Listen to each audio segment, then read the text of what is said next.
अस्सलामुअलैकुम व्यूअर्स, हम आपका अपने YouTube चैनल हानियाज़ किचन में वेलकम करते हैं।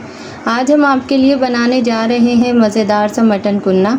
आइए उसके लिए जो जो हमें सामान चाहिए सबसे पहले हम वो नोट डाउन करते हैं।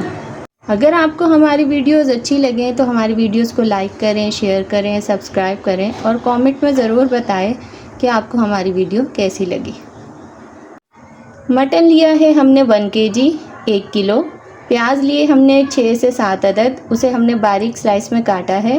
साबुत गोल वाली मिर्ची हमने ली है 4 से 5 अदद। कसूरी मेथी हमने ली है 1 खाने का चम्मच। दही लिए हमने 4 से 5 खाने का चम्मच।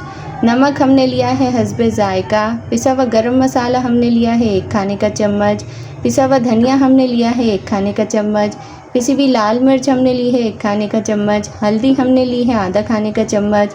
जायफल जावित्री हमने लिया है थोड़ा सा, इसका हम पेस्ट बनाएंगे और इसे एंड में शामिल करेंगे। यहाँ हमने मैदा लिया है 1/2 कप, इसका हम पेस्ट बनाएंगे। और लहसुन अदरक का हमने पेस्ट लिया है 2 से 3 खाने के चम्मच। साबित गरम मसाले में हमने लिया है बड़ी इलायची 1 अदद, छोटी इलायची 4 अदद। ज़ीरा लिया है 2 खाने के चम्मच। साबुत काली मिर्ची हमने ली है 12 से 13 दाने। दालचीनी के लिए हैं 3 से 4 टुकड़े और लौंग लिए हैं हमने 4 से 5 अदद। ऑयल हमने लिया है 1 कप।